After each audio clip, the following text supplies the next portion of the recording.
என்ன நடந்துச்சுமா? பாப்பா எங்க எப்போ போனாங்க?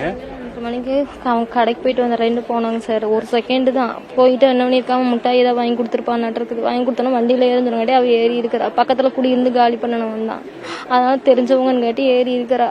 அவன் நேரம் கொண்டு போயிட்டான். கொண்டு போய் இந்த மாதிரிலாம் பண்ணுவான்னு எங்களுக்கு தெரியல. மறுச்ச நாள் தான் எங்களுக்கு அவங்களே எனக்கு தெரிஞ்சுது. கூடவே அவங்களும் சுத்துனாங்களே எங்க கூட தொலாவுனாங்க சார். அப்போ எனக்கு சந்தேகம் இருந்தது அவங்க மேல. எத்தனை வருஷமா அங்க பக்கத்து கூட இருக்காங்க? அது எப்படி பழக்கமா? வீட்டுக்கு போய் 1 மாசம் தாங்க சார் ஆச்சு. அவங்க இருந்தாங்க 10 நாள் தான் அங்கே குடியே இருந்தாங்க. அதுக்கப்புறம் நான் அங்கே போனோன்னா அவங்க 10 நாள்லயே அவங்க காலி பண்ணிட்டாங்க சார். அவங்க எந்த ஊரு அதெல்லாம் தெரியுமா உங்களுக்கு? ஏற்கனவே தெரியுமா? பக்கத்து வீட்டில் தாங்க சார் இருந்தாங்க. பக்கத்து வீட்டில் இருந்து காலி பண்ணி பின்ன அடுத்த கட்டில் போயிட்டாங்க. அந்த கட்டில் தான் கடைக்கு போவா வருவா. அப்போ அவங்க டைம் வாங்கி கொடுத்துட்டு வண்டியில ஏறி சொல்லியிருக்கிறா. வண்டியில ஏறி இருக்கிறா. இந்த மாதிரியான பண்ணுவாங்கன்னு எங்களுக்கு தெரியல சார். கடைக்கு போனால் ஒரு செகண்டு தானே வந்துருவாள்னு சொல்லிட்டு நாங்களும் பார்த்தா அதுக்கப்புறம் தான் ஆளை காணுமே நல்லா தொலாவிதான் ஸ்டேஷனில் கம்ப்ளைண்ட் பண்ணோங்க சார்.